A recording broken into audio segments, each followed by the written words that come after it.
우리에게 주시는 하나님 아버지의 말씀은 마가복음 15장 33절에서 39절까지입니다.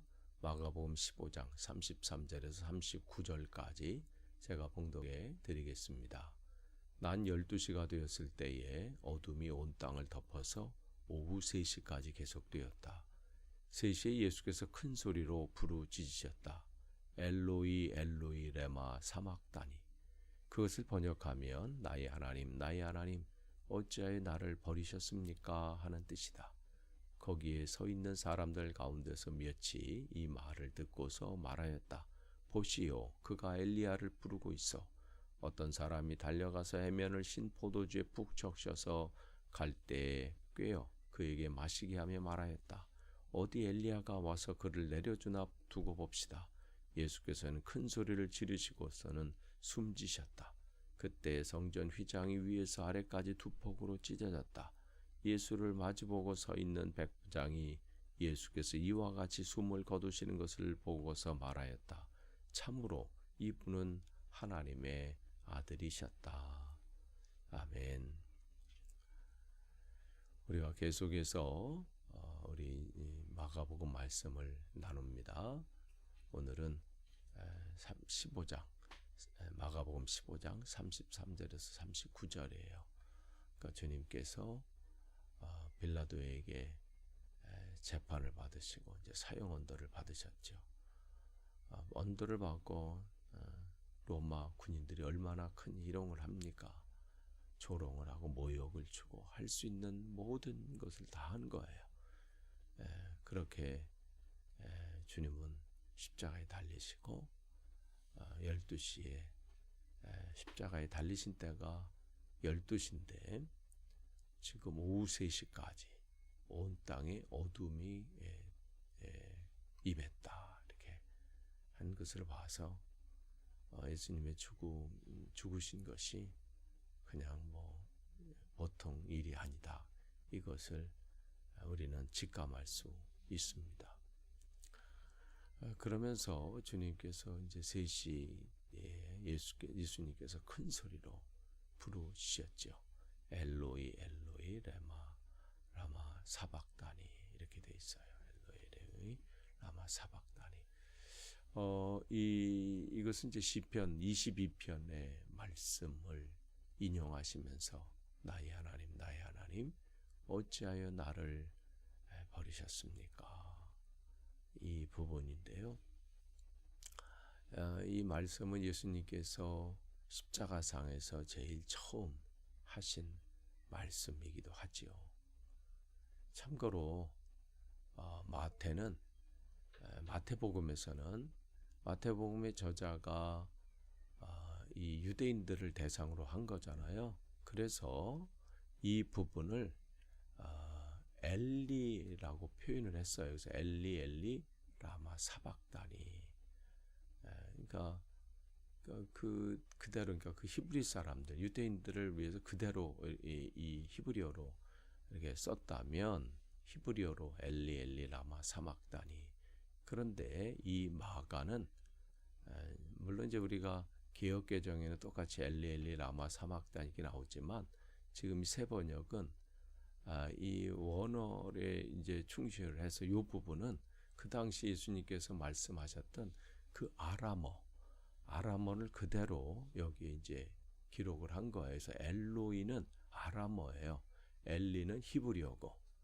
그러니까 지금 이 세 번역에는 그 아람어로 엘로이 레마 사박다니 이렇게 기록을 한 거는 여러분 그냥 참고로 아시기를 원합니다. 그래서 마가는 그대로 아람어로 기록을 했습니다. 그러니까 주님께서 이 부분은 하나님으로부터 어떤 면에서 보면 철저히 외면당하시는 그러한 모습을 우리가 보게 되고 또 주님은 그것을 경험하시게 되는데 사실은 이것은 우리가 지고 가야 될 죄고 또 우리가 맞닥뜨려야 될 그런 상황들이죠.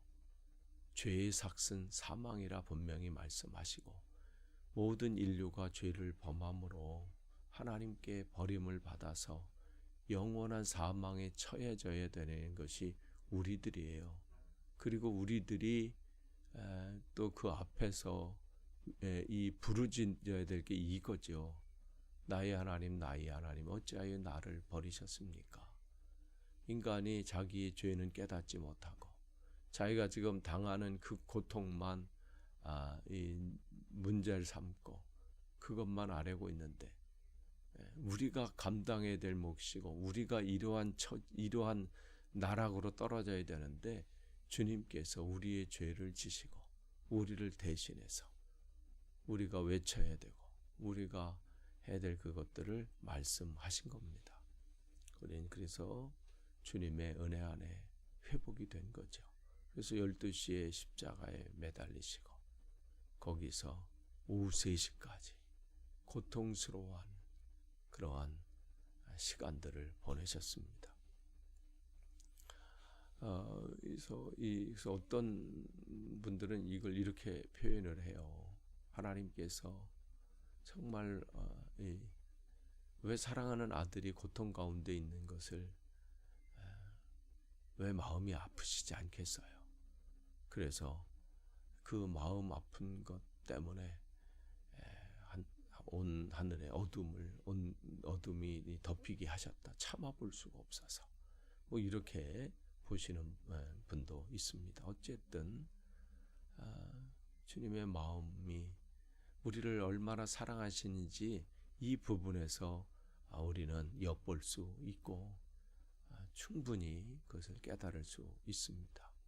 근데 상황은 이러한데 하나님의 이 계획과 뜻, 이 마음을 알지 못하는 사람들이 있어요.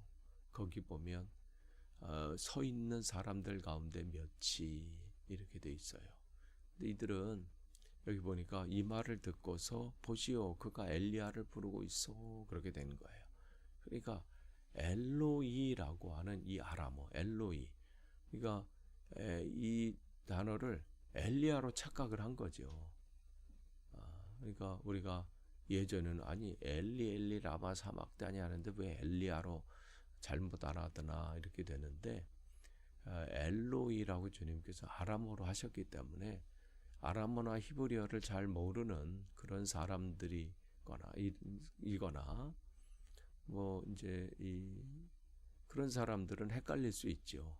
저게 지금 우리도 뭐 영어 이렇게 하다 보면 내가 듣는 것과 저쪽에서 발음하는 것을 잘못 깨닫고 또 알아듣고 뭐 대답하거나 또 그렇게 이해할 때가 있잖아요.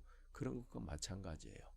이제 그런 상황이 된 거죠. 그래서 또 그 당시 유대인들은 메시아가 오기 전에 엘리야가 먼저 온다 이렇게 또 알고 있었고 또 그렇게 배웠고 그렇게 믿고 있었습니다. 그러니까 지금 이 소리를 듣고 엘리야에게 도움을 구하나 보다, 그렇게 지금 알고 있는 거죠. 그래서 와서 지금 저도 엘리야를 구하면서 이 고통에서 벗어나 주기를 바라고 있다 이렇게 얘기하고 이제 그렇게 이제 얘기하는 사람이 있고, 36절에 보면 또 어떤 사람은 거길 또 이것을 거기서 또 내기하고 있는 그런 사람도 있어요. 우리가 인생 살다 보면요, 별스러운 사람이 다 있어요. 남의 아픔을 희화시키는 사람이 있고, 다른 사람의 고통을 우습게 여기는 사람도 있고, 조롱하는, 그것을 오히려 조롱하는 경우도 있죠. 여기도 마찬가지 보면 어떤 사람이 달려와서 어디 엘리야가 와서 그를 내려주나 두고 봅시다, 내게 하자는 거죠. 이런 인간들도 있습니다. 그러니까 주님은 이 모든 것 안에서 침묵하시고 그냥 묵묵히 이 십자가의 길을 지금 걷고 계십니다. 그러면서 37절에 보시면 예수님께서 큰 소리를 지르시고 숨지셨다 이렇게 돼 있어요. 그러니까 숨지신 거예요. 이제 다 이루신 것이죠. 하나님께서 이를 통해서 이루실 그 놀라운 일들을 끝까지 감당을 하신 거예요. 우리의 소망이 여기 있잖아요. 숨질 때 되도록 주님을 찬송하면서 주께도 더 나아가기를 원합니다. 그냥 우리의 인생이 다 하고 주님께서 우리를 부르시는 그날까지 맡겨준 사명을, 그게 비록 죽음의 길일지라도 그 상황 안에서도 더 주님을 바라보고 더 주께로 나아가기를 원하는 그 길을 걸어가신 분이 우리 주님이십니다.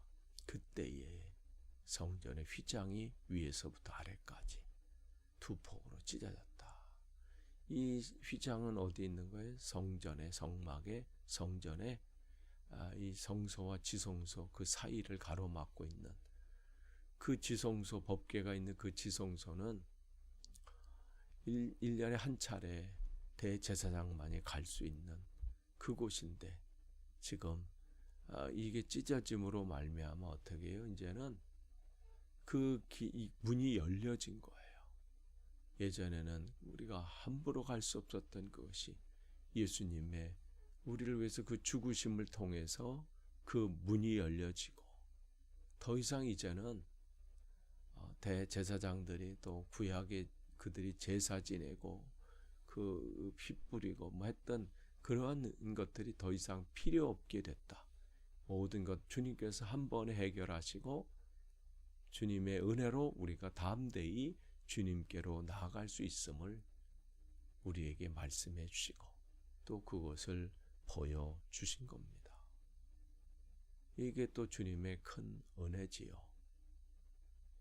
이러한 상황들이 벌어진 모든 것을 보고 39절에 보면 예수를 마주보고 서 있는 백부장이 로마의 장교예요. 100명의 군사를 다스리는 그런 사람을 백부장이라 그러는데, 지금 조금 전에 조롱했던 사람들과는 다르지요. 이 상황 앞에서 여전히 조롱하면서 저가 엘리야가 와서 구해주나 보자, 그렇게 내기하면서 조롱하는 사람이 있는가 하면 같은 상황 앞에서 그의 인생이 다른 걸 보게 되는 거예요. 그가 숨을 거두신 것을 보고서 말하는 거죠. 참으로 이분은 하나님의 아들이셨다. 그가 쭉 이 상황을 지켜보면서 깨달은 거예요. 그냥 자기는 한 사람이 잘못해서 그냥 끌고 가라고 해서 끌고 왔고, 십자가에 못 박으라고 해서 못 박고, 그걸 지금 관리하고 있는 그런 상황으로 쭉 지켜봤는데, 그냥 처음에는 별 볼 일 아닌 걸로 그냥 늘 하던 그런 것들로 알았는데, 이제는 그것이 아님을 알게 된 거예요. 깨닫게 된 거죠. 그 깨달은 것을 고백할 수밖에 없는 거예요. 이것 또한 하나님의 은혜입니다.